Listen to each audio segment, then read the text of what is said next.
tarde a todos, sejam bem-vindos a mais um Aqui à Conversa. Desta feita contamos com a presença do recém-eleito Presidente da Juventude Popular, Francisco Camacho. Francisco, boa tarde. Boa tarde, João. Obrigado à Visão Comecemos. Política pelo convite para esta conversa e espero conseguir esclarecer parte das nossas intenções e dos desafios que também as novas gerações procuram nos intervenientes políticos. Muito bem, obrigado também nós por teres aceitado o convite.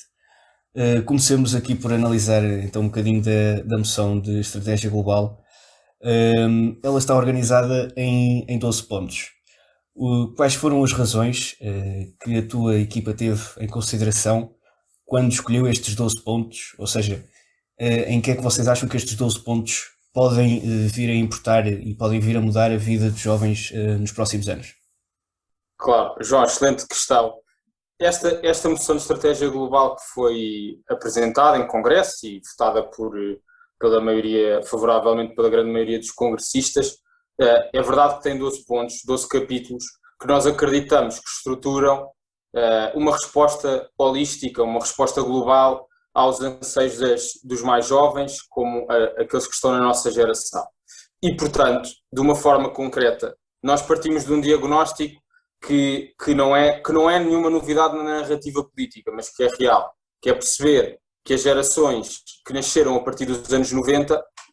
com exceção de momentos de propaganda e de um ou outro ano onde houve um crescimento tímido, assistiram, na grande maioria do seu tempo, à estagnação do país e a crises sucessivas. E, portanto, este foi o plano inicial e o pressuposto claro das respostas que nós depois queremos dar na moção e na nossa agenda política, que no fundo a moção é isso mesmo, é um instrumento de pensamento para pormos em prática. E, apesar desses 12 pontos, eu passaria aqui 4 mensagens que são as principais e que nós queremos bater fortemente, que são 4 ideias, 4 bandeiras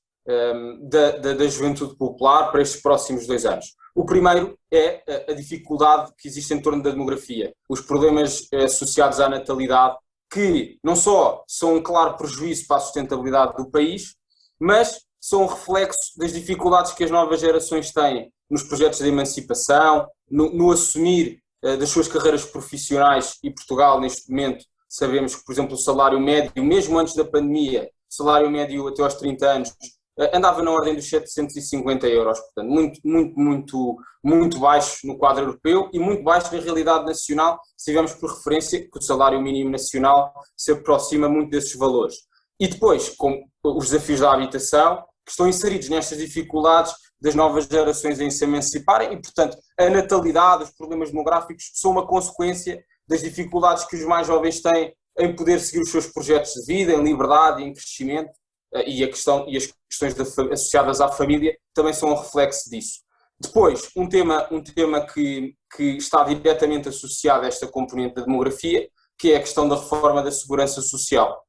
Nós até tivemos estudos bem recentes da OCDE, insuspeita quanto a esta matéria, e, portanto, não toma fação no debate político nacional, mas a OCDE analisou o caso português e disse muito claramente o seguinte: se não existir nenhuma reforma em torno da segurança social, daqui a 20 anos, a carreira contributiva, a entrada na reforma, só começa a partir dos 72 anos. Pronto. E o que nós vemos é um sistema piramidal totalmente invertido ao que era desejável, não é? Temos cada vez mais idosos para cada vez menos jovens, e o sistema de segurança social, como está pensado, é numa lógica diferente daquilo que deviam ser as respostas para as novas gerações. E, portanto, nós defendemos uma reformulação da segurança social, designadamente do sistema de pensões, por 2 razões. Primeiro, para permitir àqueles como nós que estão a contribuir para esse sistema que tenham algum desafogo. A verdade é que, independentemente de nós ganharmos o salário mínimo, 1.000 euros, 2.000 euros, a contribuição para a segurança social representa sempre uma percentagem fixa dos nossos rendimentos e nós defendemos que deve haver uma reformulação em 2 sentidos. Primeiro, haver um teto máximo de contribuição, portanto, estamos a falar que a partir de uma remuneração de 2.000 euros, há uma contribuição fixa e que não será uma contribuição percentual e, obviamente, também por uma questão de sustentabilidade, que para este teto máximo de contribuição haja um teto máximo no valor das pensões, que só assim é que nós acreditamos que se pode reformular o sistema de pensões e, portanto, ele não seja um encargo no futuro, porque a verdade é que como ele está montado, não só não nos dá perspectivas de virmos a ser beneficiários desse sistema de previdência, de assistência social, como vai ser sucessivamente mais penoso. Vamos trabalhar até mais tarde e vamos contribuir até mais tarde. Depois, rapidamente, outros 2 temas que nós consideramos muito relevantes, desses 12 que tu falaste, os outros 8 são também importantes, mas nós vamos dar enfoque a 4, respeito à credibilização e à reforma do sistema político. Acho que para aqueles como nós, que assistem ao dia-a-dia da ação política nacional e que alguns que até de forma saudável vão vendo canais como este, a Visão Política, os seus podcasts, percebem claramente que há um desfazamento grande entre os eleitos e os eleitores, entre os políticos e os cidadãos que não estão tão envolvidos. E então nós defendemos uma reforma do sistema político que comece logo com uma reformulação do sistema eleitoral, porque acho que na Assembleia da República parte um grande exemplo que deve ser dado ao país. Infelizmente, a nossa amostra não é a melhor. A Assembleia da República, não tanto pelas suas práticas mais diárias, mas sobretudo pela ligação dos 230 deputados com a realidade popular, com a realidade do eleitor. Acho que há um distanciamento grande e, portanto, o que nós defendemos é, partindo desta ideia de que há um distanciamento considerável entre eleitos e eleitores e com a ideia da falta de representatividade de algumas zonas do nosso território, acho que isso é bastante patente em círculos eleitorais mais pequenos, do interior, em que a questão demográfica ainda se acentua mais e, portanto, o ciclo é claramente para que esses distritos sejam cada vez menos representados. Nós defendemos 2 coisas. A reformulação do sistema eleitoral com 115 deputados a serem eleitos por um círculo nacional e, portanto, o voto em Lisboa vale tanto como um voto no Algarve, como um voto na Madeira, como um voto nos Açores ou em qualquer distrito do país. E estes deputados tinham um verdadeiro pendor nacional, quer dizer. Acho que, por exemplo, um presidente de um partido, um líder de um partido, deve estar neste tipo de listas, figuras nacionais, apostas dos partidos devem estar nestas listas, e depois, e aí eu acho que é o mais reformista,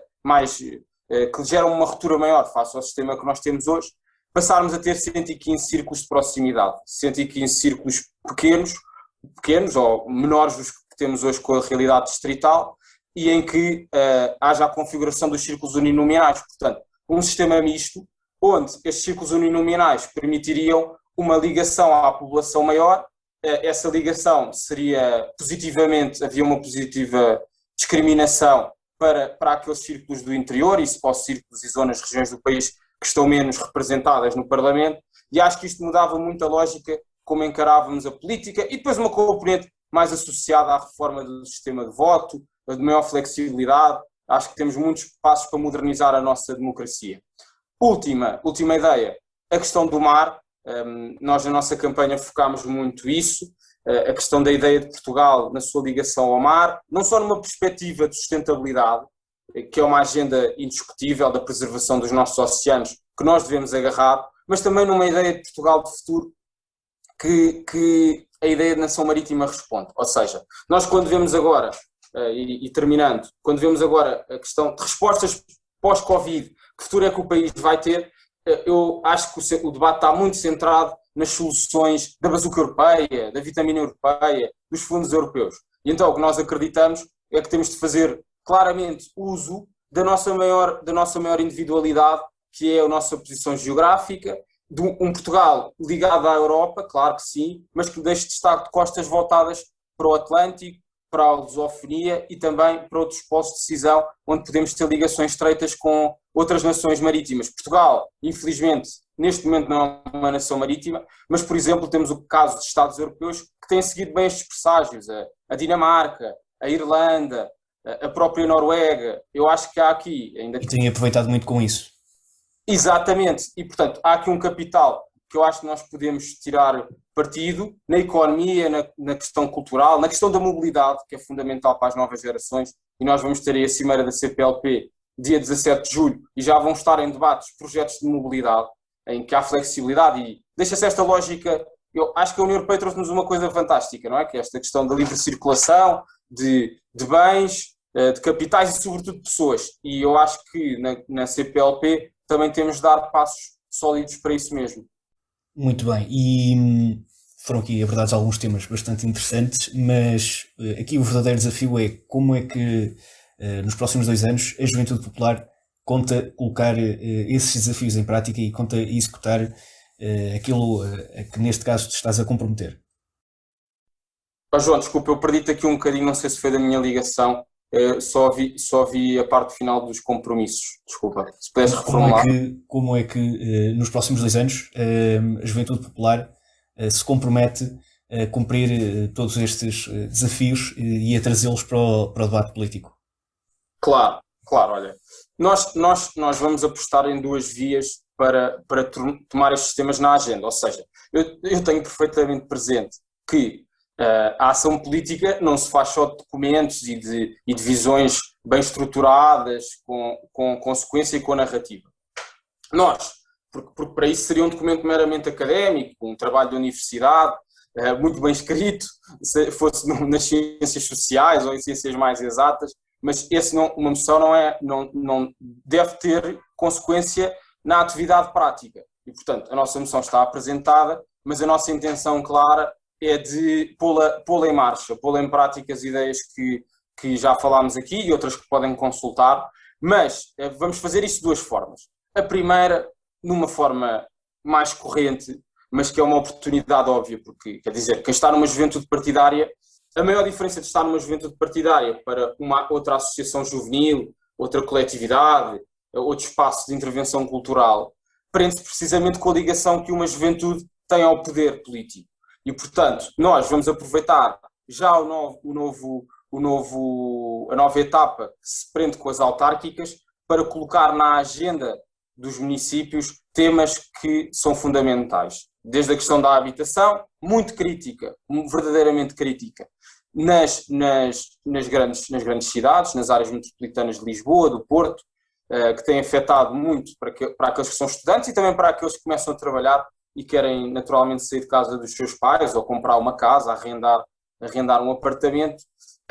Nós vamos ter políticas claras onde os municípios podem dar respostas e há muito para fazer em Portugal quanto a isso.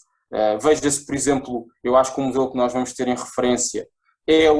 a consideração que o Partido Conservador tem feito no Reino Unido. O governo Boris Johnson tem tido uma agenda em políticas de habitação que me parece muito interessante, desmontando também um pouco os estigmas mais associados a políticas de esquerda, que vimos agora um artigo do Economist que fala do falhanço das políticas de habitação em Berlim, por exemplo, onde se fixaram tetos de renda, e isso teve como consequência, apesar da boa intenção, teve consequências ainda mais nefastas, que foi os senhorios que arrendavam, deixaram de arrendar, passaram a entrar no mercado de compra e venda de imóveis, e em Portugal há uma carência grande no mercado de arrendamento, e nós vamos ter já a agenda nas autárquicas para isso, para a sustentabilidade, para políticas de atração de emprego e de investimento, porque essa é a ideia clara, não é? Neste problema que nós falávamos da emancipação e da remuneração, a melhor forma de nós modernizarmos e de fazermos crescer os nossos rendimentos é através da economia e do setor privado, onde consigamos trazer investimento, onde consigamos que o nosso tecido empresarial, nós estamos sempre a falar das pequenas e médias empresas, mas o nosso objetivo tem de ser tornar essas pequenas empresas, médias empresas, e essas médias empresas, grandes empresas, porque tendencialmente empresas maiores têm outro desafogo em políticas de remuneração, conseguem dar outras condições, também há aqueles que querem ter projetos mais pessoais, de constituição de família, e portanto nós temos aqui uma visão completa, e para dizer isto, numa via mais tradicional, vamos meter já na agenda do CDS-PP, já temos esse compromisso com a Comissão Política Nacional do Partido e o coordenador autárquico, para termos programas para as autarquias onde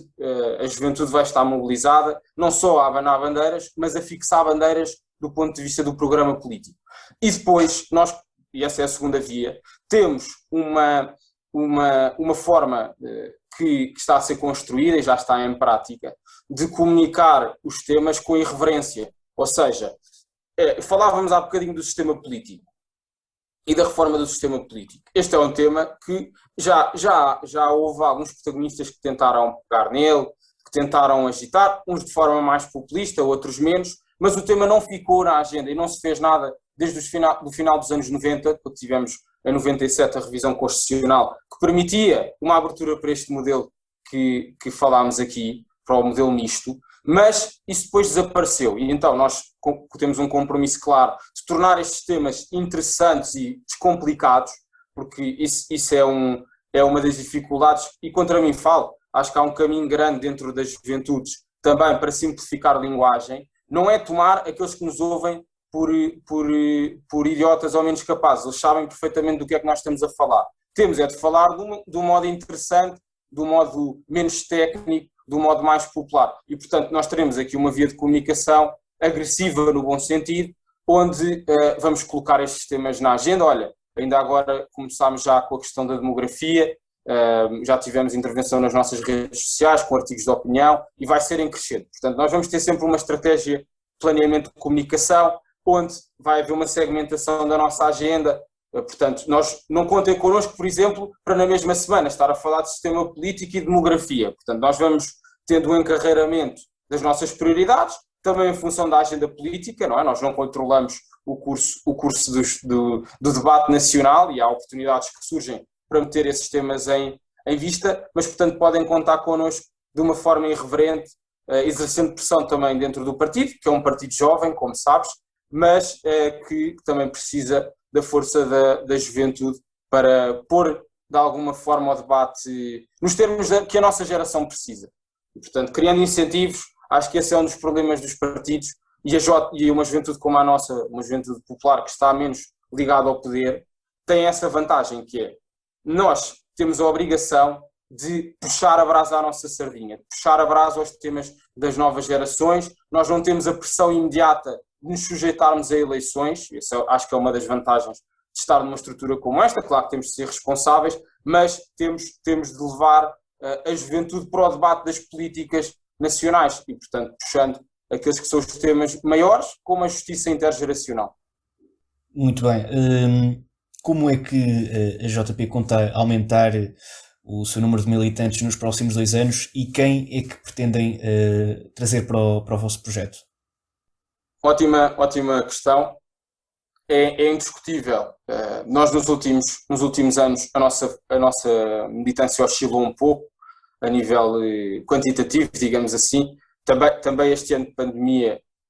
naturalmente, estes últimos meses, agravam aqui o fenómeno do contacto presencial, que é sempre importante na filiação, não é? Claro que a componente digital tem muita relevância, mas há uma componente de laço, de troca de impressões, que o contacto pessoal permite gerar uma maior angariação e um maior interesse em torno da nossa atividade. Mas isto para dizer que nós, neste momento, descemos um bocadinho o nosso número de filiados. Não foi necessariamente por saídas de muitos militantes, isso não aconteceu. O que aconteceu é que o nosso teto é até aos 30 anos e, portanto, se nós não vamos renovando a militância mais jovem, a consequência é que se perca um bocadinho de militância. Nós há 2 anos tínhamos 20 mil militantes, neste momento estamos na casa dos 17.500 militantes e, portanto, nós queremos trazer mais gente para a juventude popular, não é com a obsessão de ter 20 mil militantes, isso para mim pouco me diz, é com a opção, sim, de trazer gente boa, de trazer gente que queira fazer política e que queira estar ao nosso lado a combater contra esta estagnação que te falava. E, portanto, a nossa intenção clara, sim, é trazer mais gente para a juventude popular e é trazer gente, respondendo à segunda pergunta, jovens que estejam inconformados com o país nos últimos 20 anos, que procurem que Portugal, gostando de Portugal, procurem que ele se reconstrua, que dê uma resposta, que consigamos sair desta pandemia de outra forma, com mais aposta no setor privado, com políticas à direita, e isso nós não escondemos, portanto, não fazendo um debate excessivamente ideológico, porque eu acredito que as novas gerações o que querem mais é saber que tipo de respostas é que uma estrutura como a nossa pode dar. Agora, a nossa grelha de leitura é uma grelha de leitura com convicções de doutrina e com uma grelha de leitura à direita, com um pensamento democrata cristão, liberal e conservador. E, portanto, nós, quando queremos que se juntem a nós, é evidente que temos um percurso onde nos vamos formando uns aos outros e, portanto, há sempre dúvidas e há sempre convicções, mas nós queremos que aqueles que estão insatisfeitos, inconformados ou que de outra forma não estando necessariamente resignados com a situação que o país vive, acreditam que as novas gerações podem dar um novo potencial a Portugal, podemos ter uma sociedade civil mais forte e que aqui tem uma casa para essa intervenção. E, portanto, eu acredito que aqueles que são jovens preocupados com o futuro do país, que acreditam num projeto futuro que não tem estigmas ideológicos em relação à cooperação entre público, privado e setor social, têm aqui uma boa casa para ter intervenção e têm aqui uma boa casa desprendida em liberdade para poder afirmar a sua voz. Muito bem, Francisco. Isto já na liderança da Juventude Popular está-se aqui a criar uma linhagem de Franciscos. Francisco Rodrigues Santos, Francisco Mota, que também já tivemos aqui na Visão Política. Isto aqui, será que a tua liderança vai ser mais do mesmo ou estás aqui a tentar imprimir alguma mudança em relação aos teus antecessores? João, olha, em primeiro lugar, a situação dos Franciscos, eu prometo que não há nenhuma conspiração em torno do nome, nem nenhum lobby interno que tem sido mesmo coincidência. Acho que se calhar explica-se que eu lembro-me da minha turma ter, por exemplo, éramos 6 Franciscos na mesma turma. Pronto, acho que foi o nome que entrou na moda na geração dos anos 90 e isso pode justificar um bocadinho, mas estou seguro que quem vier a seguir a mim, o mais provável é que não se chame Francisco. Pronto, isso é uma mera coincidência, mas desse ponto de vista sim, podem esperar alguma diferença, porque as lideranças, é óbvio, sobretudo numa organização que está dentro do CDS, como sabemos o CDS não se tem apresentado e não se apresenta como um catch-all party, portanto tem uma matriz que procura imprimir na sua ação política, há alguma previsibilidade e é natural que haja continuidade na defesa de valores muito, muito, muito importantes para nós. Portanto, não estão à espera que o Camacho seja muito, muito diferente nas preocupações que tem com o Francisco Mota ou com o Francisco Rodrigues dos Santos. Mas a realidade é que eu acredito que tenho um registro diferente, nem é melhor nem pior, mas será um modelo um pouco distinto, onde na agenda há alguns temas que nós queremos introduzir, não só estes que te falava, mas também numa componente de inovação e de preocupação na dinâmica do digital. Não é só na perspectiva económica, é também naquela perspectiva que hoje temos sido assaltados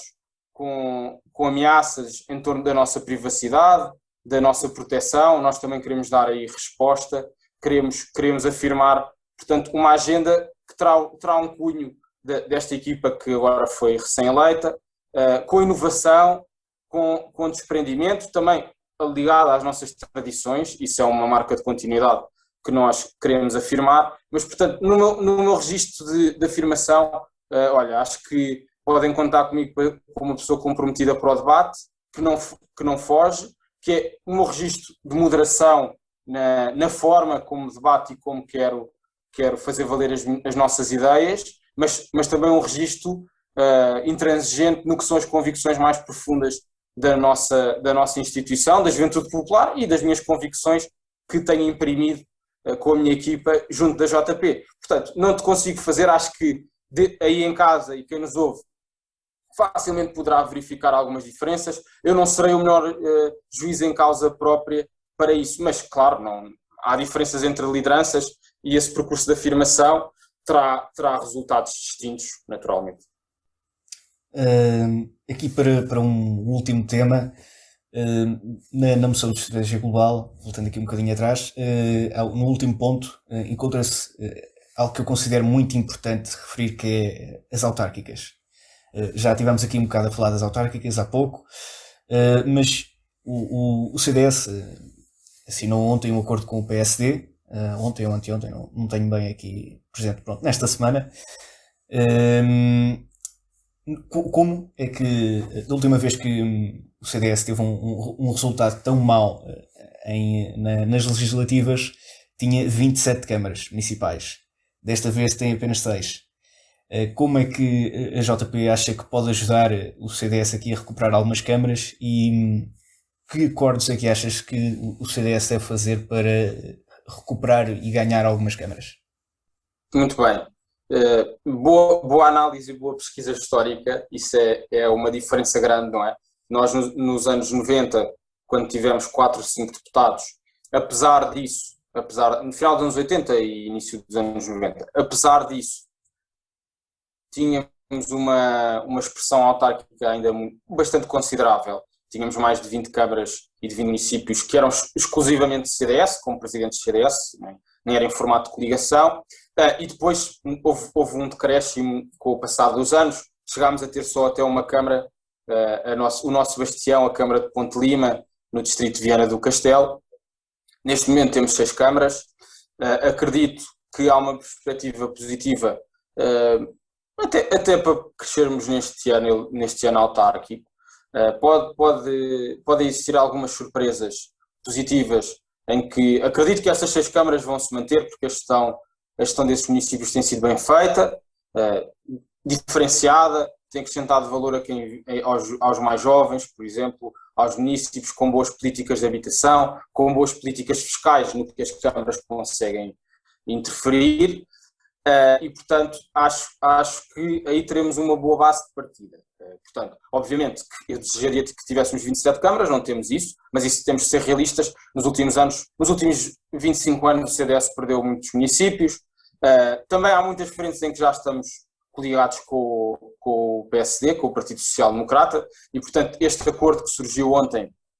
em alguns casos é muito natural, porque partiu de entendimentos que já existiam e de um trabalho de continuidade que se quer manter, e noutros casos acho que é um espaço de oportunidade para virarmos a página de certos municípios, porque nós sabemos, isso é relevante. Portanto, eu concordo com a estratégia de, numa parte significativa, irmos coligados com o PSD, e em alguns municípios nós é que lideramos também, pelo seguinte, é que as eleições autárquicas têm esta situação um bocado diferente das legislativas, por exemplo, em que